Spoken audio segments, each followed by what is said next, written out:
Foi, estamos gravando. Isso aí, galera. A crise do socialismo real, o professor Bruno, aqui para o curso Meson, unidade de Nilópolis. Vamos abordar a fase final do sistema socialista, com o seu declínio total a partir de 1991, quando a União Soviética deixa de existir.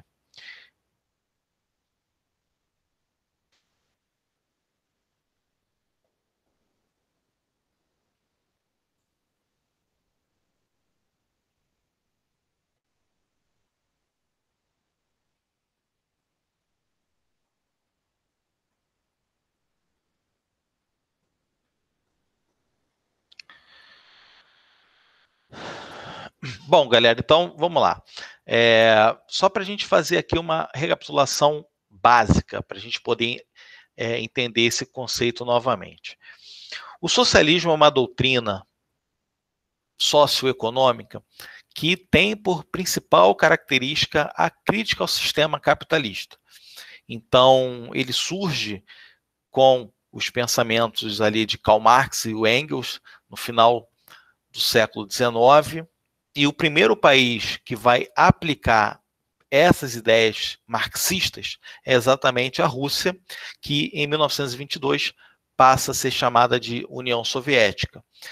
Na verdade, essa União Soviética seria a Rússia, né, o grande corpo da União Soviética, mais algumas repúblicas do leste europeu. Então, por exemplo, a Ucrânia, Letônia, Estônia, Lituânia, enfim, essas repúblicas elas vão aderir à União Soviética, e o que a gente vai ter ali é um celeiro de muitas culturas. Isso não deixa de ser um dos motivos para a União Soviética deixar de existir a partir de 1991. O que a gente tinha? A gente tinha a Rússia, como eu disse para vocês, um país muito forte, um país que é praticamente 80% da União Soviética, um país de origem eslava, um país que fala o russo, porém a gente tem outros países que falam outras línguas, possuem outras culturas. E isso chega a um determinado ponto que começa a ter o quê?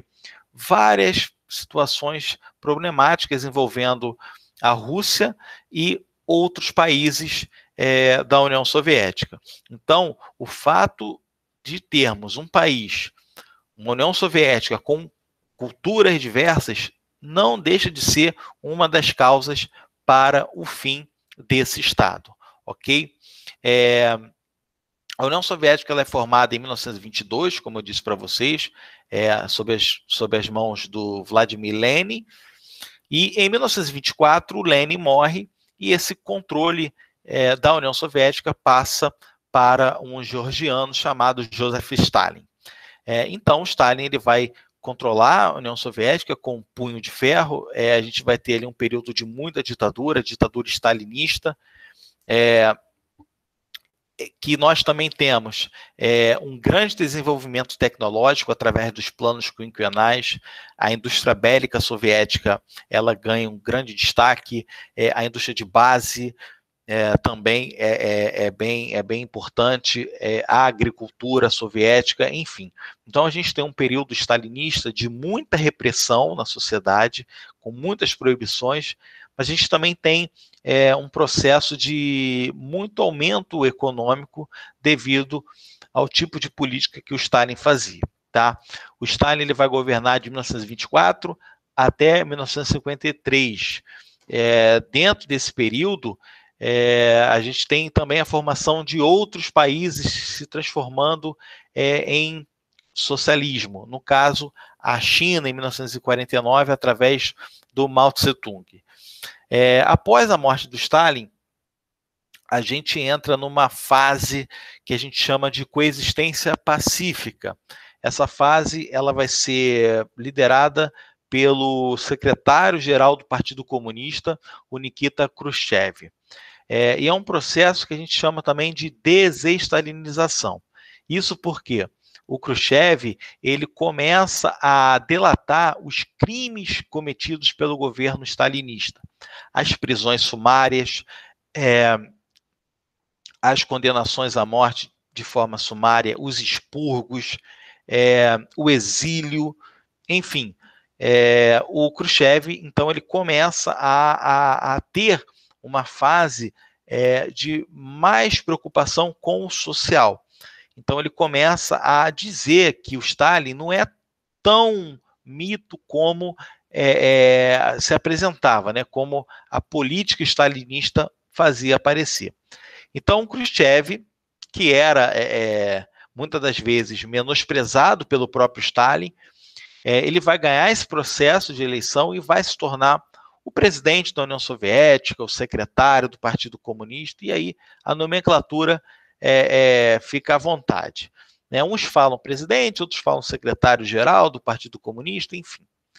Então, é um período que vai de 1955 até 64. Esse período, né, da coexistência pacífica é um período muito tenso. Apesar de ter esse nome aí pacífico, né, na verdade, não era tão pacífico assim, porque a gente tem algumas características importantes que eu vou estar mostrando para vocês aqui no slide. Então, o 20º Congresso do PCUS define a condenação pública do stalinismo, vai criticar também o culto à personalidade, né? O autoritarismo do Stalin, os expurgos, prisões, enfim.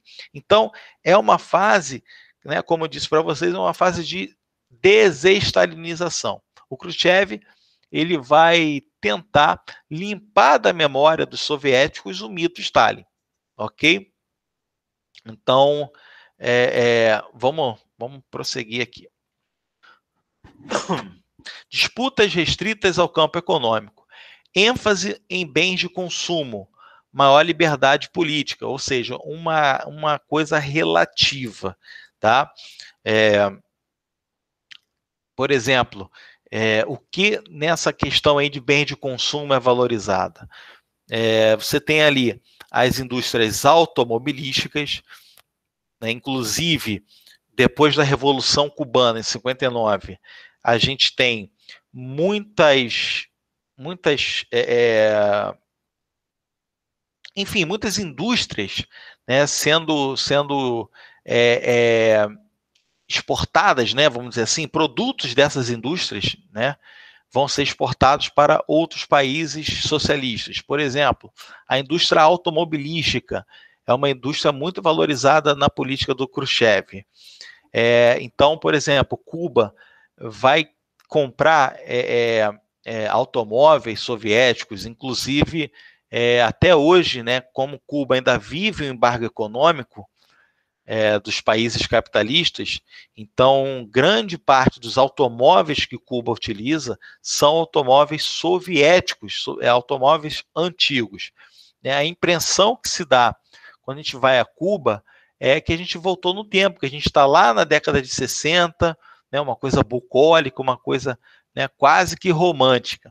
Então você tem também nessas indústrias de bem de consumo, secadores de cabelo, utilizado nos salões de beleza lá em Cuba, em Havana, produtos que eram soviéticos.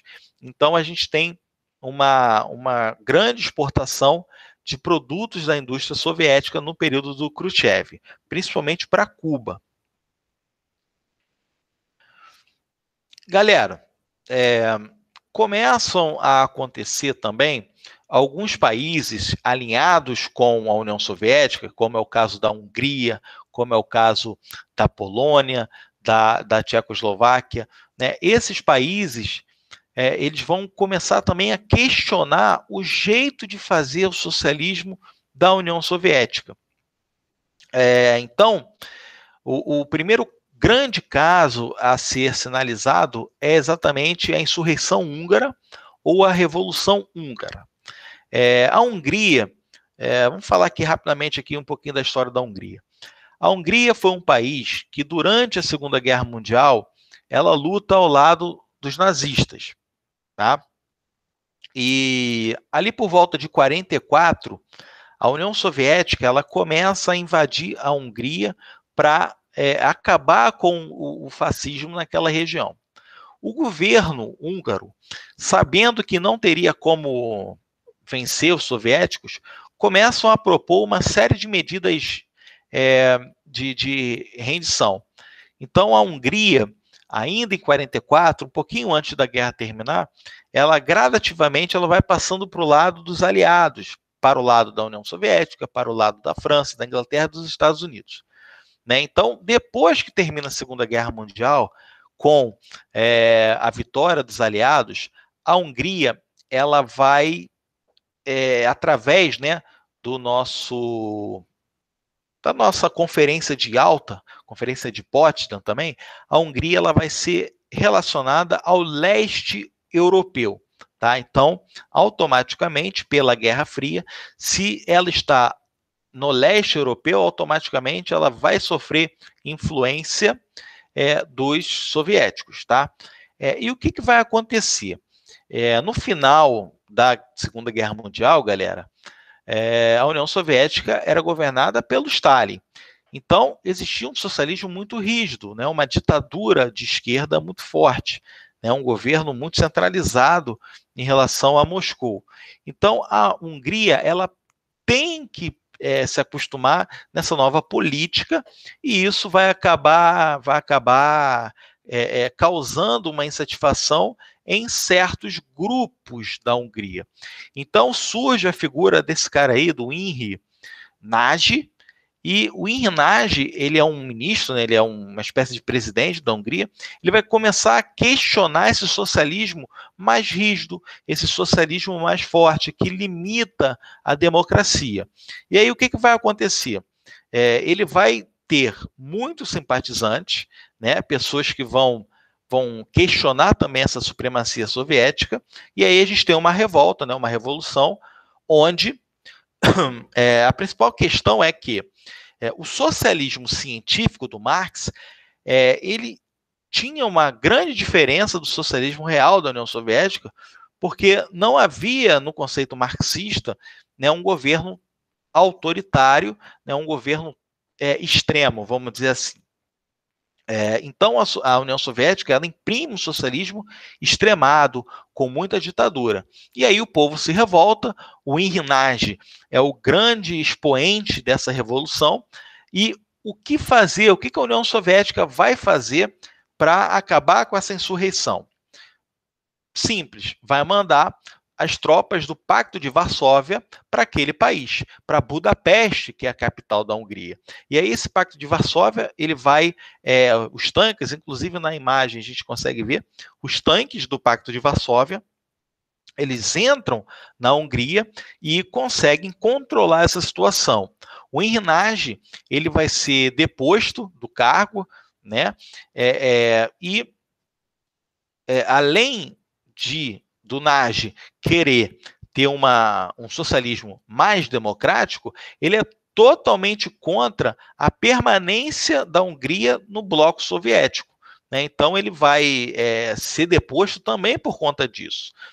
Até porque, meus amigos, acontece, né, um caso muito interessante que é na Iugoslávia. A Iugoslávia, após a Segunda Guerra Mundial, ela também se torna socialista, mas é um socialismo desvinculado da União Soviética. É um socialismo que é feito no próprio país, através do Marechal Tito, que era um herói de guerra da Iugoslávia, e ele controla esse país e ele se afasta da União Soviética, um socialismo particular. Então, na verdade, a Hungria ela queria seguir esses passos, só que não conseguiu, porque o Pacto de Varsóvia ele adentrou naquela região e fez com que a Revolução Húngara ela cessasse com a deposição do nosso Imre Nagy, ok? Uma outra questão também é que a China ela vai romper relações com a União Soviética em 1960. Isso porque quem governava a China naquele momento era o Mao Tse-tung. E o Mao Tse-tung ele era muito próximo ao Stalin. Então, o governo do Stalin e do Tse-tung eram governos bem parecidos. Inclusive, a gente viu até na semana passada o que foi o governo do Mao Tse-tung na China. Quando o Stalin morre em 53 e em 54 assume o Khrushchev, vem todo esse processo de desestalinização. E aí o Mao Tse-tung ele se afasta da União Soviética porque ele não concorda com o tipo de socialismo que está sendo feito pelo Khrushchev. Ele é um radical, ele acha que a China ela precisa naquele momento de um governo rígido e o tipo que o Khrushchev faz na União Soviética não agrada o Mao Tse-tung. Por isso há um rompimento de relações com a União Soviética. Tá? Uma outra coisa também que acontece na década de 60 é a corrida espacial. Ou melhor, ela começa na década de 50, né, com os primeiros foguetes, né, as primeiras naves sendo lançadas em órbita, mas ela vai ficar muito mais notória na década de 60. Em 61, a gente tem esse cara que está na foto aí, o Yuri Gagarin, entrando em órbita, né, o primeiro homem a entrar em órbita. Em 59, já tivemos a Laika, né, a cadela Laika, entrando em órbita.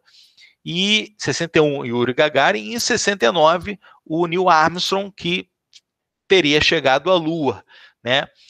Oficialmente falando. É claro que existe a teoria da conspiração que defende que o Neil Armstrong nunca pisou na Lua, né? A gente até conversou isso na semana passada.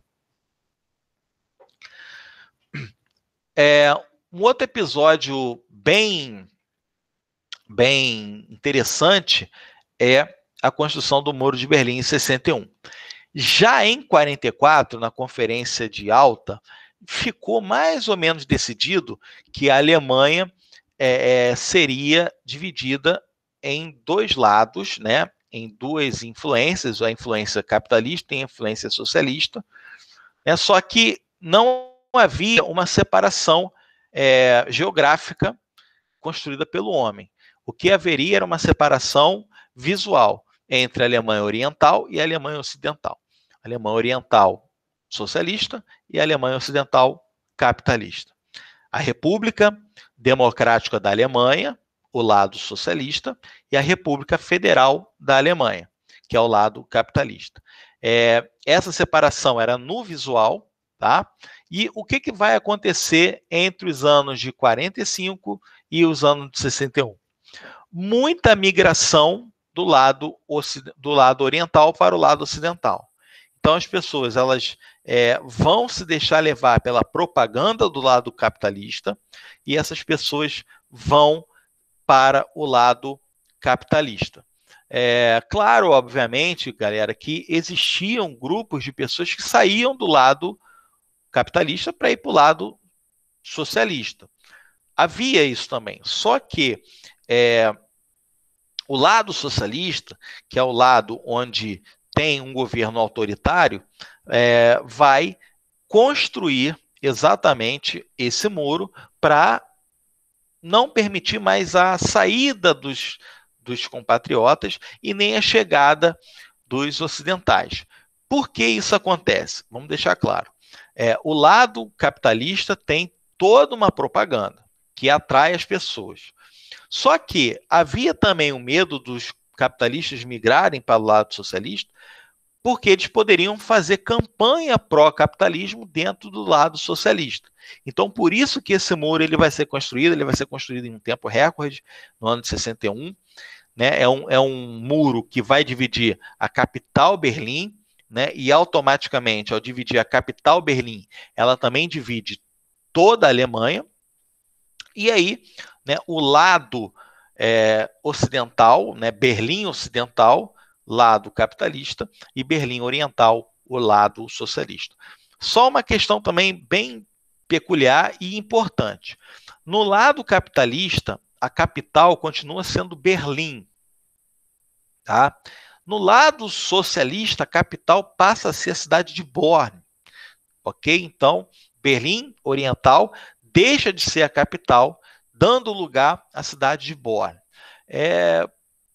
Provavelmente para afastar, né, do grande eixo econômico que era a cidade de Berlim, para deixar mais concentrado em uma outra cidade, obviamente para poder policiar mais, né, dar todo um suporte para o lado oriental, né? Por isso o governo oriental troca a sua capital de Berlim para Bonn.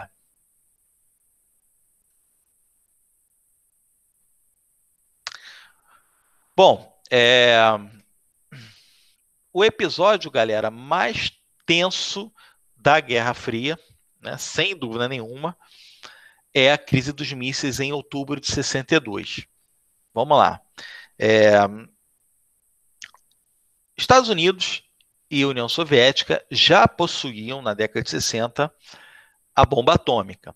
Perfeito? Então, o que acontece? O lado europeu ocidental, ele estava com os Estados Unidos.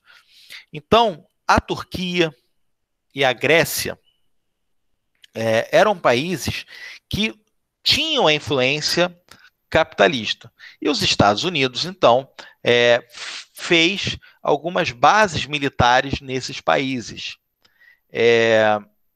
tanto na Grécia e na Turquia, muito mais na Turquia. Então, o que acontece? Como a Guerra Fria ela apresenta dois lados antagônicos, então tudo que a gente tinha do lado capitalista vai aparecer no lado socialista. Então, o que a União Soviética vai fazer? Já que os americanos têm uma base militar na Turquia, nós temos que buscar uma base militar em Cuba, que fica a 150 quilômetros dos Estados Unidos, ali no estado da Flórida. Então, galera, a grande questão é, se os Estados Unidos têm uma base na Turquia e na Grécia, né, em outros países capitalistas, nós também teremos uma base em Cuba. Então, foi um episódio muito tenso, muito complicado. Os Estados Unidos, então, ele vai interferir diretamente através do presidente John Kennedy e vai proibir que a União Soviética instalasse uma base de mísseis naquela região em Cuba. A grande questão é, ele consegue proibir? Sim. Porém, os soviéticos vão dizer o seguinte, então vamos entrar num acordo. Eu não construo nenhuma base militar em Cuba, mas vocês também precisam desarmar as suas bases militares na Turquia. E aí eles chegam em um acordo, né? E esse acordo é feito e os Estados Unidos realmente eles retiram a sua base na Turquia e a União Soviética não consegue, ou melhor, não coloca a sua base militar em Cuba. Então é um episódio muito tenso, esse episódio virou até filme, por exemplo, aí a gente tem 2 indicações, né, de filmes que falam sobre esse episódio especificamente, que é com Kevin Costner, 13 Dias que Abalaram o Mundo, e Sob a Névoa da Guerra. Né, são filmes que falam sobre esse episódio especificamente. Mais recente, a gente tem uma realidade alternativa, né, com aquele filme X-Men Primeira Classe, que fala também, né, de um jeito, como é que se diz? Fantasioso, né, a respeito da crise dos mísseis, né, que é um filme aí recente, que é fantasioso, como eu disse, mas ele mostra algumas coisas bem interessantes sobre o conceito de Guerra Fria naquele momento. Né, começa a falar ali, né, a sinopse do filme começa ali ainda na Segunda Guerra Mundial, né, chegando na crise dos mísseis. É um filme bem interessante, embora fantasioso, que fala sobre a crise dos mísseis. Como eu disse para vocês, né, não instala a base em Cuba e os Estados Unidos precisam retirar a sua base na Turquia. Maior proximidade de uma guerra nuclear já vivida na história. 1963, galera, início da ofensiva americana no Vietnã. Então, só para a gente relembrar também, isso já foi falado em outro momento, o Vietnã ele tem uma característica socialista. Né? Então, os Estados Unidos eles vão armar os vietnamitas do Sul, né? o grupo, né, contra o socialismo, né? Então, o Vietnã, que era uma possessão francesa, vai acabar sendo alvo, né, de uma guerra civil envolvendo os americanos e envolvendo também os soviéticos. Então, os Estados Unidos, em 63, vai começar a armar um grupo de guerrilha liderada pelo Ho Chi Minh. Então, é um grupo chamado Viet Minh, né, os Viet Minh, não é Vietcong, é Viet Minh. E esses Viet Minh, esses guerrilheiros, eram liderados pelo Ho Chi Minh. Os Vietcong são os soldados do lado do norte, o lado comunista, que ataca os norte-americanos, ok? Então, em 63, o início da guerra, o início do conflito. Uma coisa interessante que eu estava lendo antes de começar a aula. Os Estados Unidos ele não declarou guerra ao Vietnã. Os Estados Unidos, simplesmente vão armar essa guerrilha e vai gradativamente, aos poucos, cedendo armas, dinheiro e também soldados. Então, não há uma declaração de guerra. Há uma intervenção, mas não uma declaração de guerra.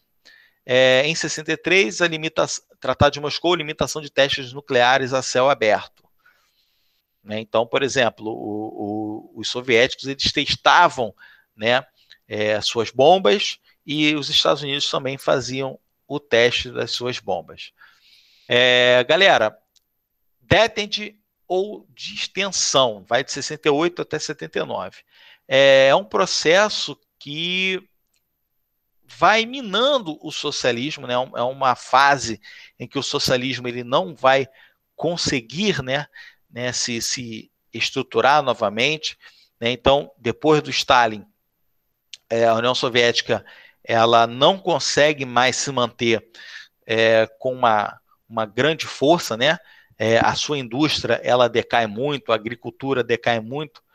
Somente a indústria bélica que continua forte, né? Isso porque grande parte dos investimentos do Estado eram levados para a indústria bélica. Então, por isso que a indústria bélica soviética continua muito forte, mas a indústria de base, a indústria alimentícia, de bem de consumo, no caso, são indústrias que entram numa defasagem muito grande. Um dos grandes responsáveis é o sucessor do Khrushchev, que é o Brezhnev, né, o Leonid Brezhnev, que volta com as práticas stalinistas, né, com muita centralização, com repressão, é um Estado extremamente burocrata, né, com uma grande estagnação econômica, e esse Estado ele não vai ser mais eficiente, por exemplo, no combate às misérias.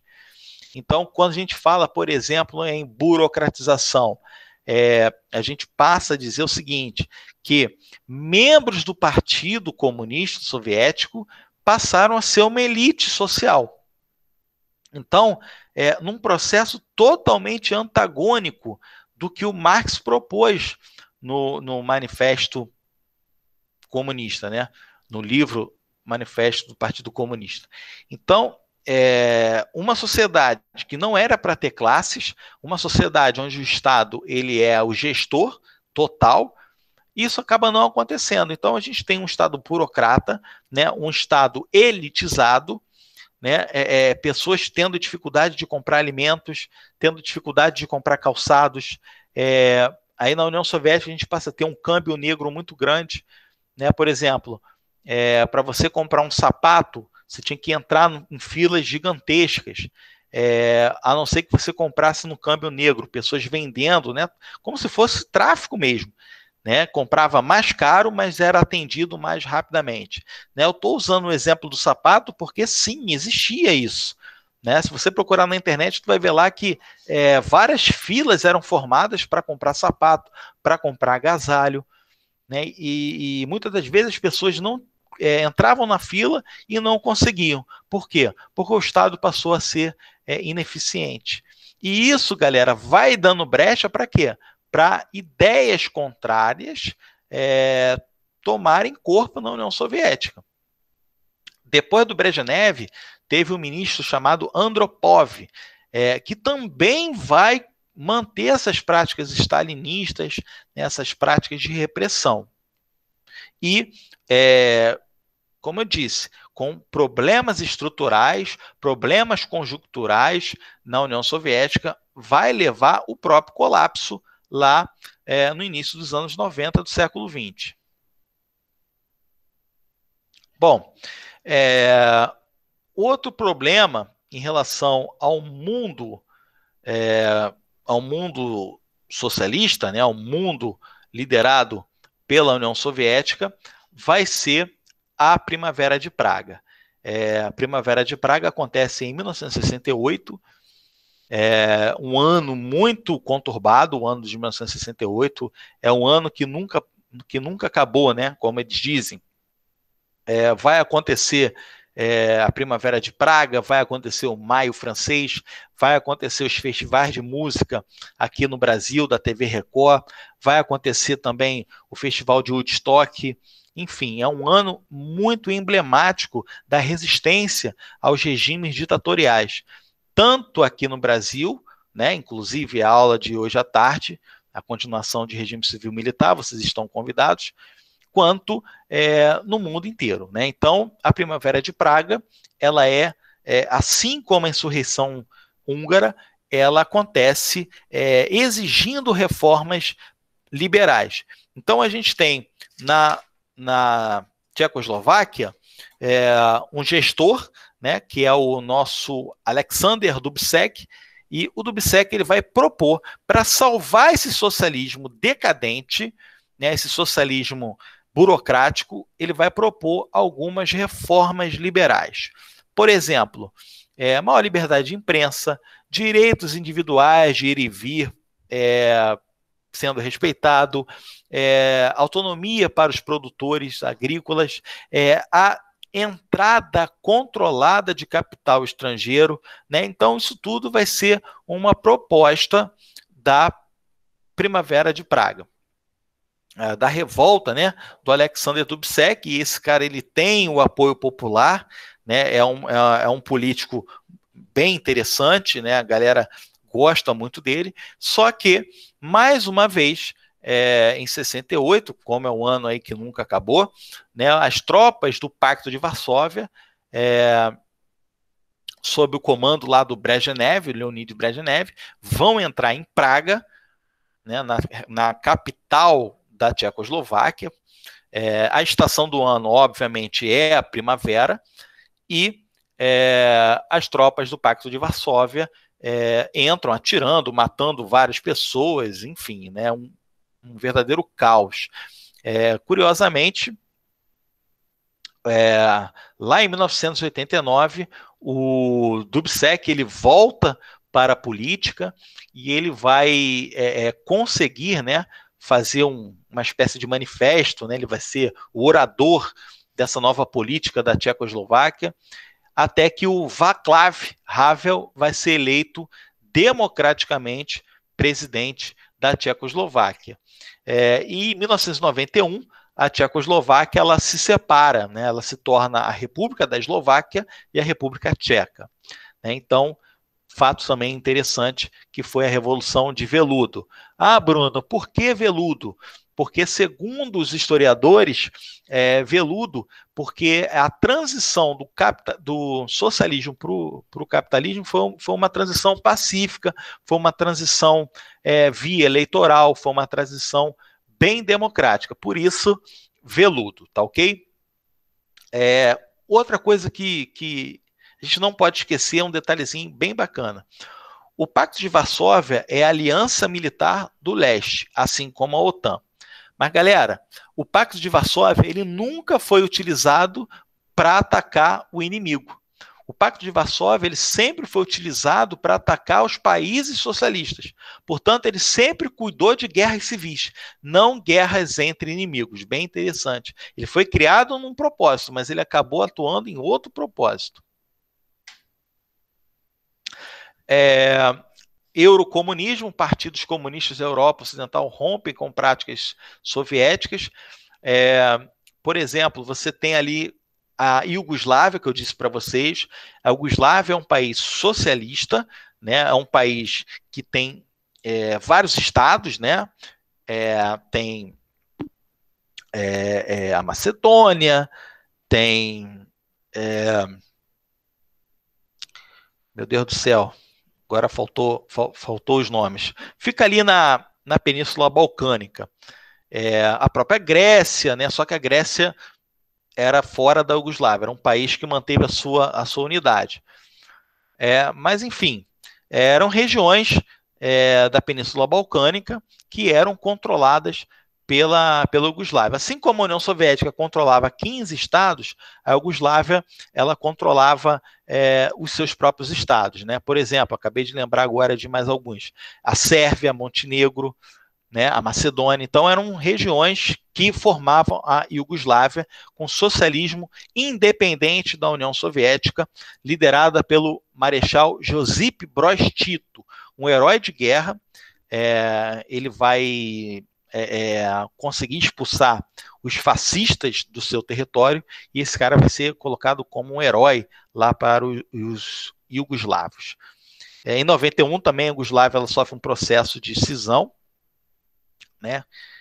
Acaba se transformando em vários países, como Sérvia, Montenegro, né? E o desfecho ele é muito parecido com a União Soviética.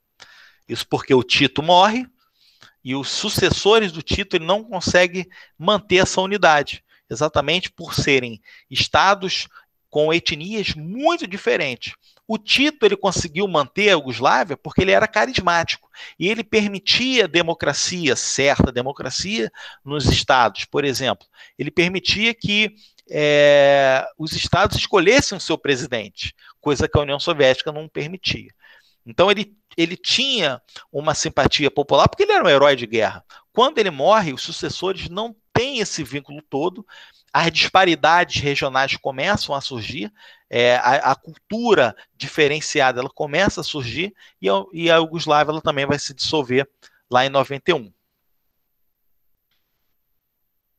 Bom, falando um pouquinho de 68, né, vamos falar agora do Maio Francês.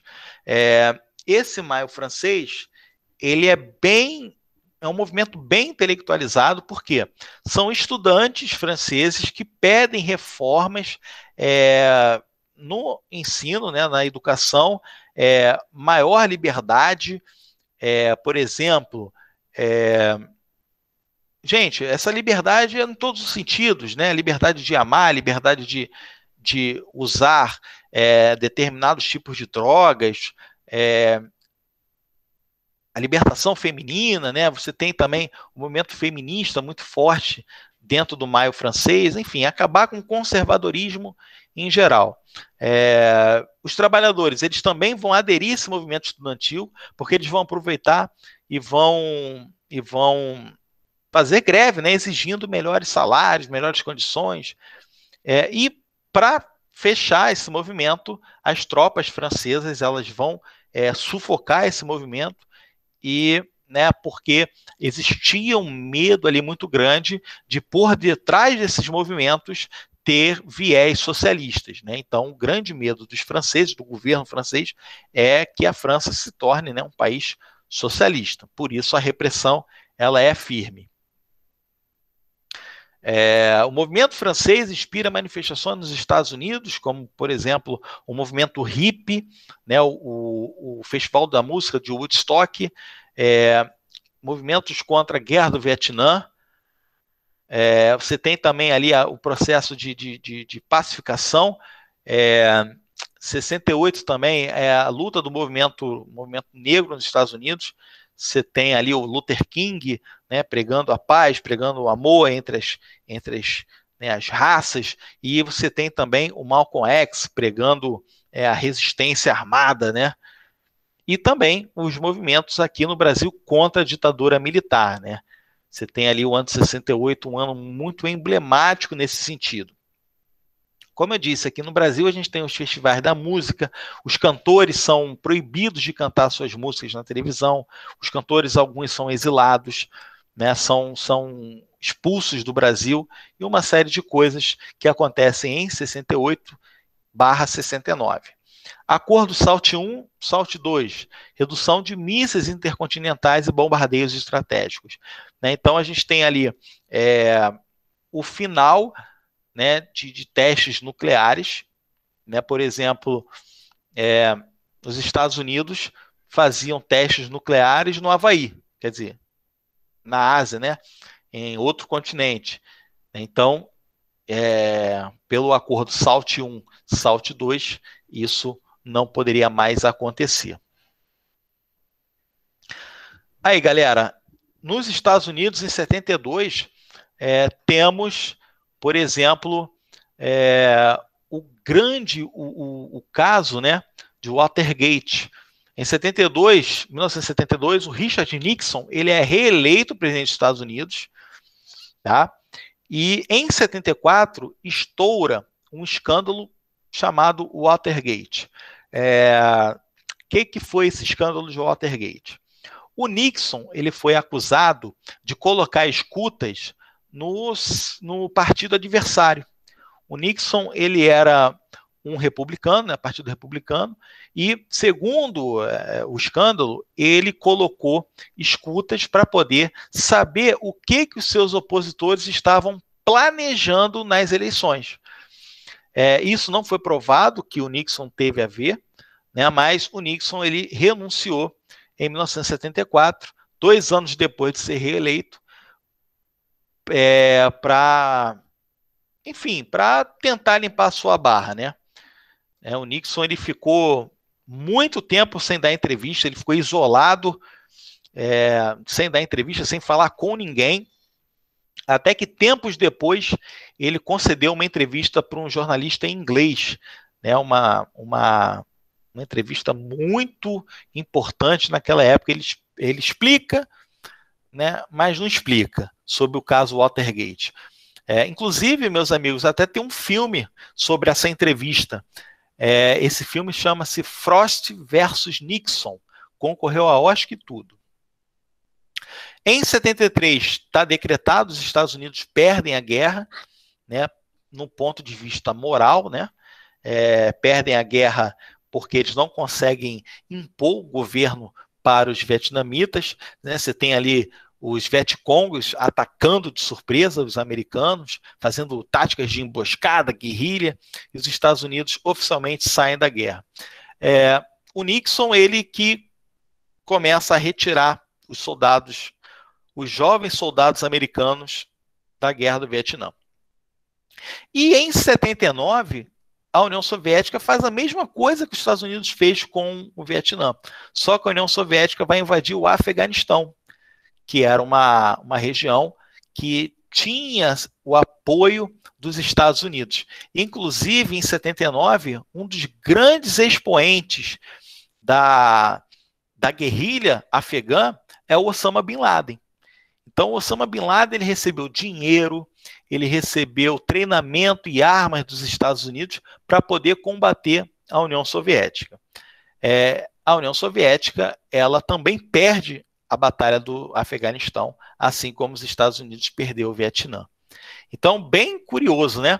O Bin Laden era amigo dos americanos e lá em 2001 ele resolve atacar o maior símbolo do capitalismo mundial, que eram as Torres Gêmeas, as torres de World Trade Center. Já o período aí do final da Guerra Fria, né, a questão do esporte, porque é bem interessante também, é uma época em que as Olimpíadas elas não param, né, Olimpíadas de 4 em 4 anos, e um dos jeitos de demonstrar a superioridade do seu regime era ter mais medalhas do que o seu inimigo. Então a Guerra Fria também, no que tange às Olimpíadas, foi bem interessante por conta disso. Tinha Olimpíada que os Estados Unidos tinham mais medalhas, tinham Olimpíadas que a União Soviética tinha mais medalhas, que a Alemanha Oriental tinha mais medalhas. Inclusive, galera, nas Olimpíadas, a Alemanha Oriental ela se destaca muito. É o país que mais detinha medalhas, não era nem a União Soviética, e sim a Alemanha Oriental. Mas, como era do lado dos soviéticos, então, vamos dizer que, né, os soviéticos vencem no caso das Olimpíadas. Em 80, a Olimpíada é em Moscou e os Estados Unidos, né, boicotam a Olimpíada de Moscou. Tá? Então, o que acontece? Os países em preto não jogaram os Jogos Olímpicos de Moscou. Tá? Em 76, os países amarelos, e aí tem um gráficozinho que esse material ele vai ficar com vocês, né? Vocês depois analisam com calma por causa do nosso tempo. Em 80, os Estados Unidos não foi a Moscou jogar. E em 84, a Olimpíada foi em Los Angeles, a União Soviética não foi em Los Angeles jogar as Olimpíadas, né? Então, ficava aí essa picuinha. De 80 a 89, a nova Guerra Fria, né, o processo aí de desfecho, né, volta às hostilidades. Esse início da década de 80, galera, a década de 80 em si, ela tem muita produção norte-americana criticando os soviéticos. Então, por exemplo, filmes do Sylvester Stallone são os filmes clássicos, né? O Rambo 2, que é de 85, o Rambo 3, que é de 88. Então, são filmes que denotam o quê? Que os soviéticos são inimigos, têm que ser derrotados. E ainda teve um filme do Stallone, que era o Rocky 4, que ele vai lutar lá na União Soviética contra o Ivan Drago. Né? E aí ele vence o cara lá, enfim.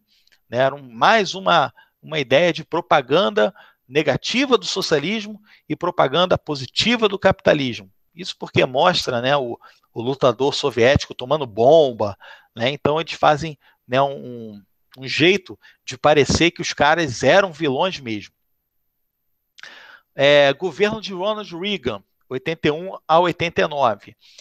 O Reagan, galera, ele começa aquela teoria, né, neoliberal.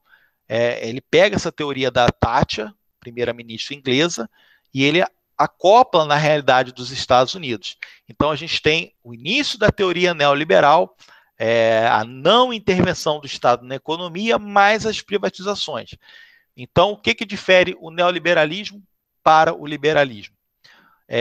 Liberalismo, não intervenção do Estado na economia. Neo, não intervenção do Estado na economia.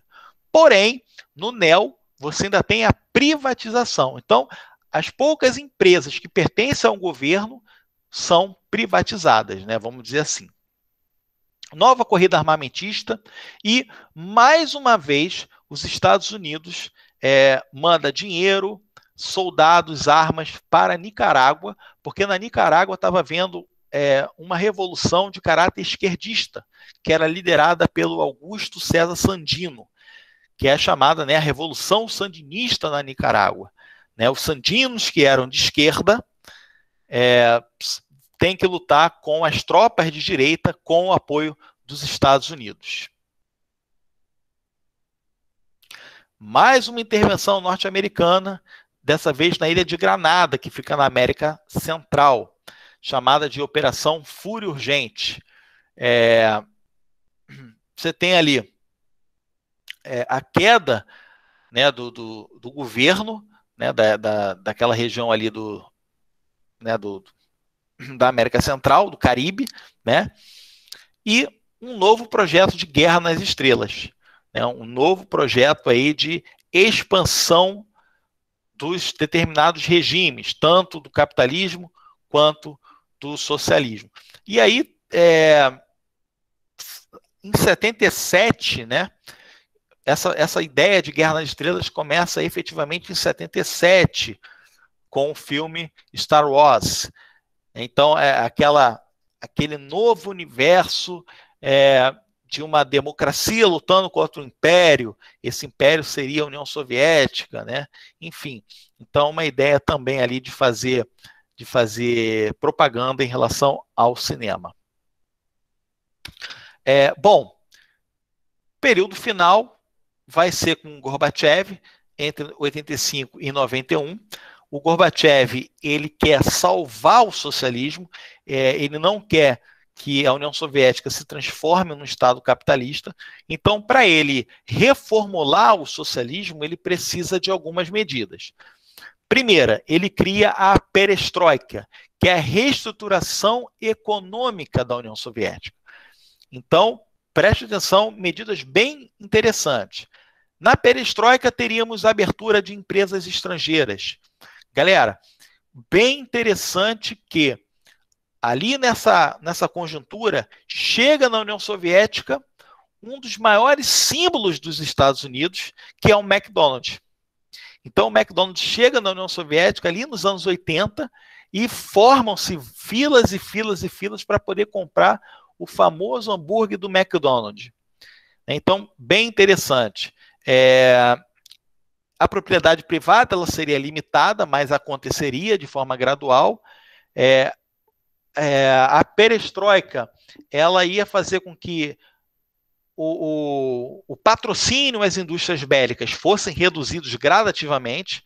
Então, Gorbachev ele diz o seguinte: eu não posso ter uma indústria bélica forte se eu tenho pessoas passando fome.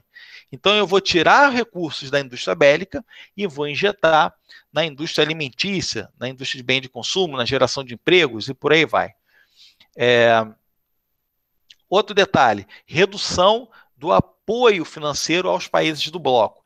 Então, o Pacto de Varsóvia, ele deixa de receber investimentos à indústria bélica, como eu disse, os países satélites da União Soviética, Cuba também tem uma diminuição gradual de venda do seu açúcar, de venda da sua matéria-prima, tudo isso para poder reestruturar o sistema soviético do Gorbachev. Mas em nenhum momento o Gorbachev falou em acabar com o socialismo, ele queria melhorar. Galera, outra polêmica do Gorbachev, a criação da Glasnost, que é exatamente a transparência na política. Então ele iria permitir que partidos de oposição pudessem acontecer, pudessem concorrer às eleições, haveria mais democracia e o Estado não seria mais tão burocrático, ok? Claro que isso, galera, vai surgir exatamente o quê? Situações que os lobos do velho Partido Comunista eles não vão aceitar. Então, eles não aceitam essas mudanças porque eles vão acusar o Gorbachev de ser adepto ao capitalismo. Tá? Então, acontece uma série de restrição, uma série de situações,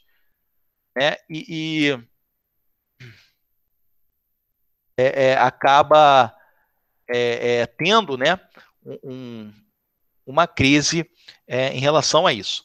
Eu pulei um pouco os slides para a gente poder ver o caso da Alemanha Oriental, que é exatamente, vamos dizer assim, o que marca efetivamente o final da Guerra Fria. Porque o maior símbolo era o Muro de Berlim.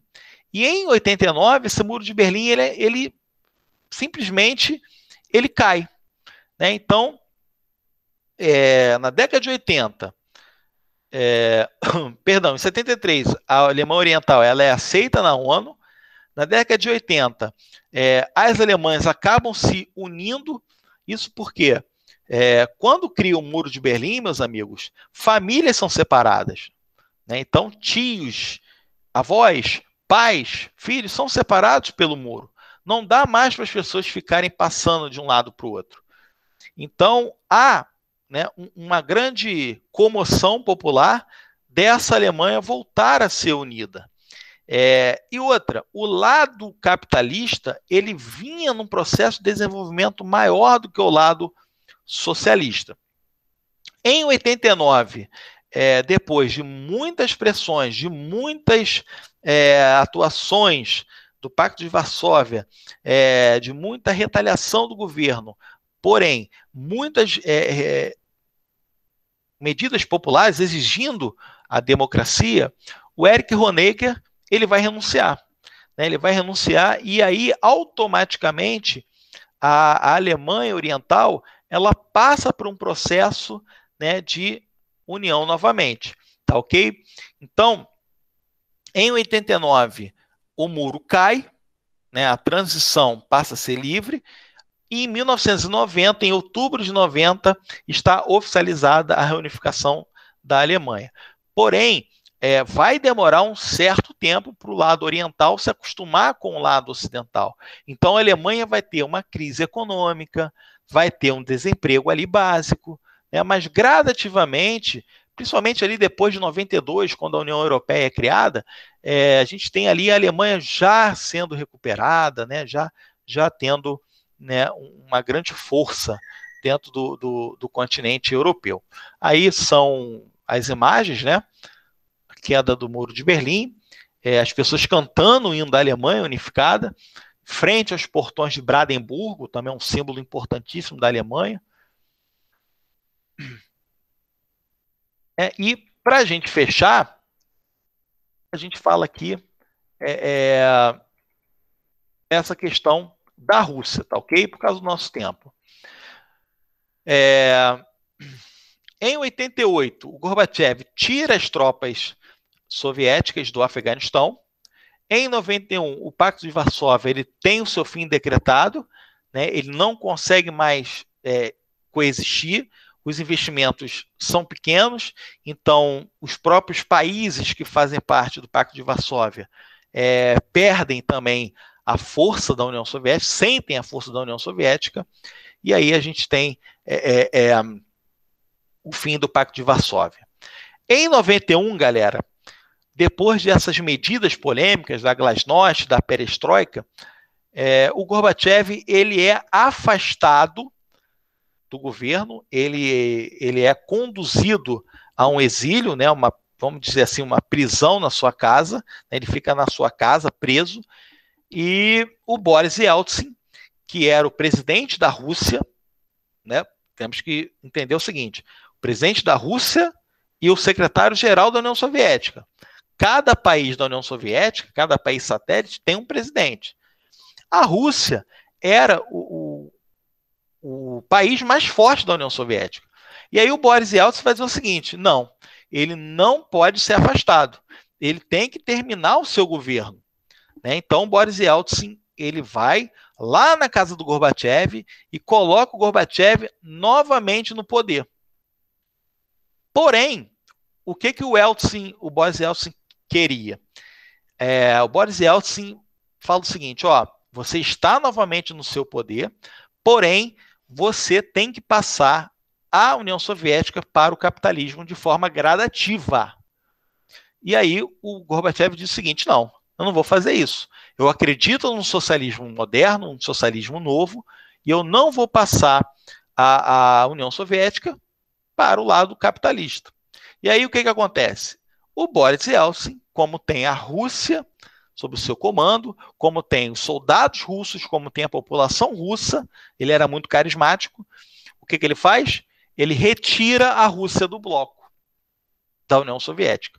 Galera, a Rússia fora do bloco é a União Soviética. E aí, em dezembro, 25 de dezembro de 1991, Natal, a União Soviética deixa de existir, dando lugar à Rússia. E os outros países também se tornam independentes. Ao acontecer isso, a Rússia cria a CEI, Comunidade dos Estados Independentes, através do Acordo de Minsk. Só que Lituânia e Estônia não fazem parte da CEI. Eles ficam isolados porque eles se separaram antes da União Soviética e o tipo de política feita por esses países não agradou o Boris Yeltsin. Então, Lituânia, Letônia e Estônia não fazem parte da CEI.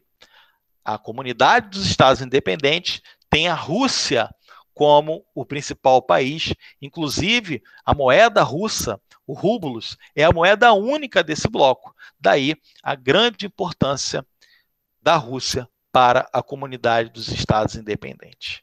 Ok, galera? É isso aí. Falamos um pouquinho, né, sobre a crise do socialismo real.